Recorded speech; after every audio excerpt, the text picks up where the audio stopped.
It took falling down, getting back up, wondering, being afraid, building, taking it all apart, watching it all fall down, and building again, brick by brick. Sheer mentalism. But with stronger bricks this time, stronger than before. The building blocks are stronger because I now know the fundamentals of my strengths and my weaknesses. Wiser bricks, stronger mortar. I woke up one day and I could see what I was building. I could see goals were attainable. I was no longer under the cover of darkness emotionally. Right here, right out in front. Up close and personal, and now unapologetically human, walking in my truth. So when you're building, you are becoming a better builder of your own life's lessons, life skills.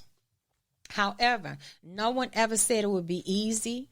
Now, courage comes along, and you really become stronger, more resilient. It's just like the person who almost drowns learning to swim. Do you ever think about that? When a person almost drowns and you see them back in the pool again, and then next thing you know, they swimming because they decide to not be defeated. I'm going to sink or swim. Damn it, I don't want to die, so I'm going to swim. I'm going to float. Even if I can't swim, I'm going to float. I'm going to figure out something.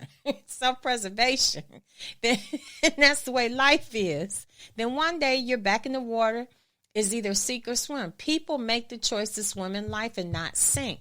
It's an endless pit of doubt and self-doubt, second-guessing yourself through life.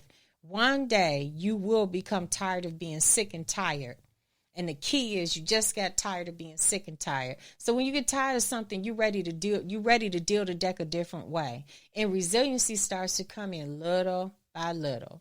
You've decided to let learning in. You have to be brave enough to want to learn and develop new life skills. You have to be brave enough to choose to survive, and not only just survive, but then begin to thrive. There are essential life skills that you need, coping mechanisms. I call them the essential building blocks for adversity to resilience. I lay all this out in my new e-learning system called the Pillars of Optimal Wellness, and Resilience is one of the pillars. The essential building blocks, this is one of them. This is one, but there are others, actually 9 pillars, 9 weeks. And so with that being said, I just went into it a little bit. So we might as well let you hear more about it since we just went into it. Hi, my name is Debbie Smith Torrance. I'm a life and a health coach, an entrepreneur of multiple businesses. But there is a journey which has gotten me here. Perseverance, resilience, obstacles, illness, and survival. I want to share my story with you. My story actually begins dealing with a very debilitating form of illness, grave disease, and landing in ICU not only once but twice. My treatment plan was radiation or surgery, which I opted to do neither. I dived deep into natural wellness and started to understand the roles of natural wellness in nutrition. Now today, I am in remission and I have a daily regimen of eating healthy, staying active, and emotional well-being, which led to me becoming a health coach. The progression was natural for me. I wanted to help others with what I learned, and I wanted to learn how to help others with the understanding of epigenetics and the process of mastering nutrition, which led me to start my own companies and wellness. Thus comes the birth of the Auspicious Wellness brand and the Auspicious Wellness platform. And 20-something products later, and actually becoming a government contractor, a woman-owned business, a minority-owned business and procurement, bulk orders. So I've been through it all, and the establishment of my own CBD company with 20 different products.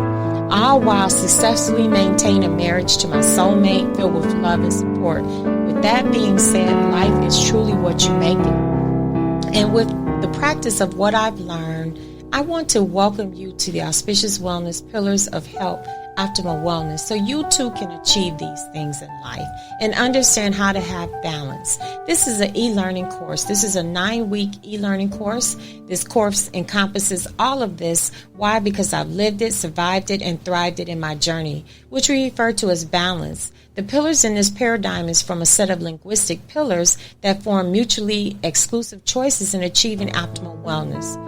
Not only is it not just my words or my phrases, the World Health Organization defines optimal wellness as a state of complete physical, mental, social well-being, and not merely the absence of disease or infirmity. But included in this course are the 9 pillars which help to achieve this goal in optimal wellness.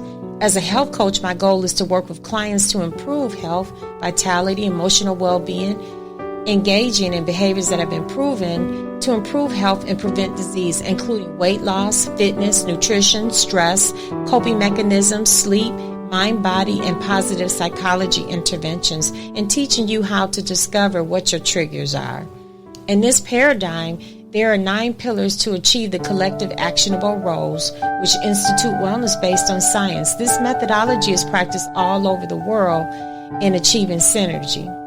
I would like to help you discover your why underneath your why, because there always is one, a big breakthrough in discovering your aha moment. The e-learning series will be packed with informational videos of me coaching you, working in the kitchen with you to help you create nutrient-packed recipes, which are evidence-based and backed by science, worksheets and journals to help you to understand your journey, to help you to understand how to get to your breakthrough, what are your triggers in personal development, and also to establish coping mechanisms, life skills, and nutrition to achieve optimal wellness.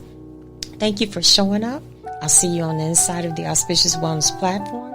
If you're interested in our course, The Pillars of Optimal Wellness, purchase your course today for just $399.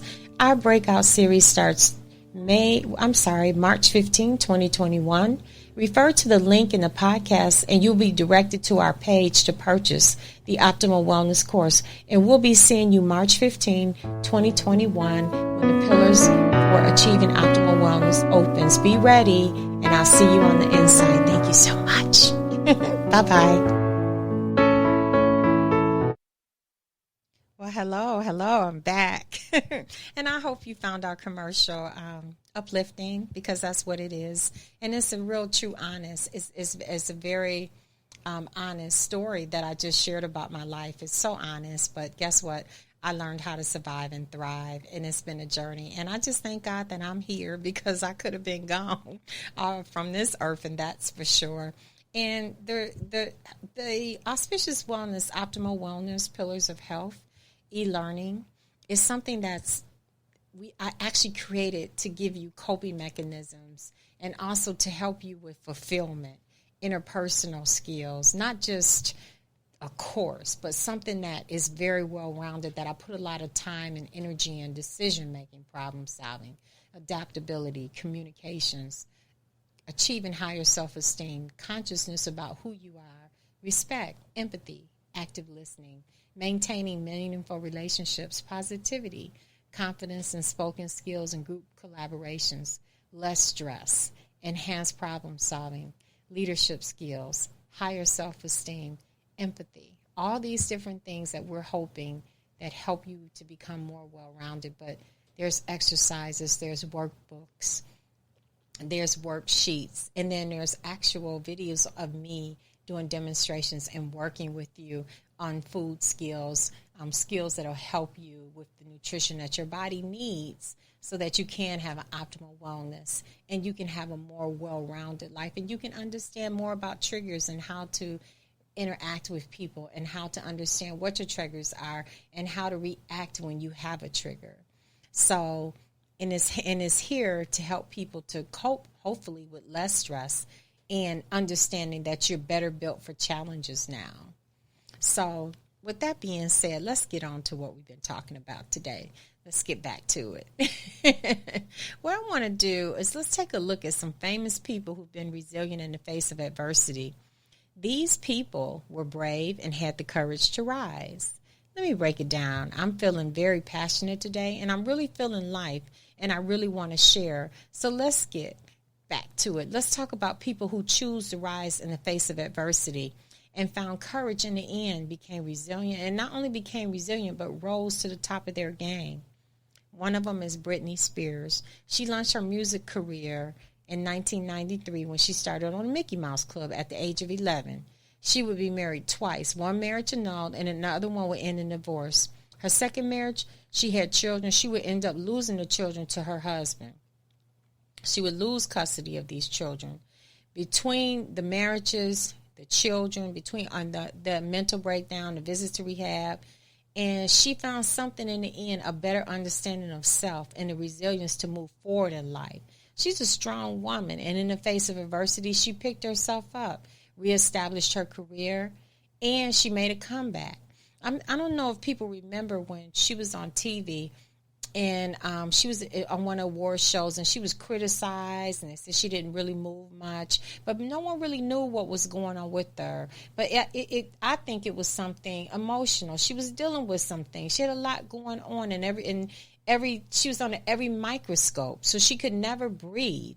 But she buckled down. And what I admire about her is she buckled down. She created a show, a beautiful show that was in Vegas for years.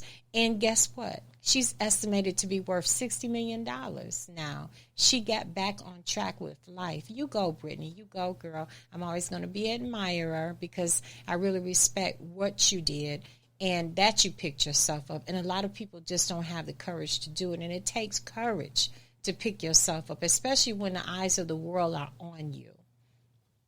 Another person, Ray Charles.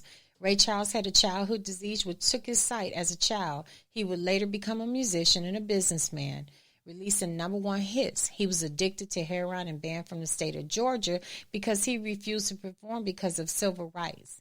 He would go into rehab and successfully stop using drugs. He would later perform a record because he didn't, and I think he produced it, but he wasn't the actual writer of the song. He may not have been a producer either. I'm not sure about that part, but it was Georgia on My Mind. Georgia on My Mind is now the state song of Georgia. It was the genius of Ray Charles that allowed him to make millions writing, producing, and performing hit after hit. Ray Charles would be a major contributor to the United Negro College Fund, establishing a foundation helping young men and women get through and collectively. He has donated millions of dollars. Talking about leaving a legacy. Now, that's a legacy. That's a true legacy. And diversity. He had so much diversity. He had to overcome being blind. He had to be sent away to go to school from his family. He had to then learn, and he learned how to count money, how to know when someone was cheating him. I mean, it's a beautiful story, but it's a real story. And it's a story about a survival. It's about someone picking themselves up and not letting any challenges in their life become an excuse, but to be able to make those challenges the springboard for success. Elon Musk was raised by a very abusive father. He was bullied in school, leading to him being hospitalized. It's hard to believe this man lived from place to place, doing odd jobs to survive as a child. He was homeless and stayed at a youth hostel for a while. He was resilient and applied to college, ended up graduating in 1997 with a Bachelor of Science. He moved to Silicon Valley. He ends up owning and being the CEO of Tesla and SpaceX. Tesla is the designer of the first electric cars. This man went from nowhere to somewhere. He had to go through something to get to something. He applied his hardships as mentalism for achievement. Mental tenacity is what I call it. He's got satellites that he's actually placed in space for cell phone companies. I mean, he's in it, deeply in it. If you read his story, he's in it. And this is someone that understands what it's like to start with nothing, no support system, nothing. And to say, because he moved to somewhere, and when he moved there, he was looking for his uncle, and he couldn't find his uncle after he left his father. He could not find his uncle. So he had to go and live in a youth hostel. You understand what I'm saying? That's like a hotel, but it's for long-term stay. And he had to do this. So he had to work odd jobs just to even take care of himself. But he made it through. And he understands even better of what other people go through, because he went through some of those things himself. You think this man doesn't feel those things, that when he sees people struggling and going through things, people that have gone through something, they can identify others easily that are going through something and be there for them too. President Joe Biden. That's my favorite. President Joe Biden. We all know his story. He had been a sitting United States senator. He was the vice president to Barack Obama. He lost his first wife and his daughter in a car accident. And they went to the hospital and swore him in. After they lost him, his one child, I don't know if it was one child or two, were in the hospital. One for sure I knew was in the hospital behind the accident. He remarried again. But this is the one point that I think about him. If you notice, when all of the Democratic all of the Democratic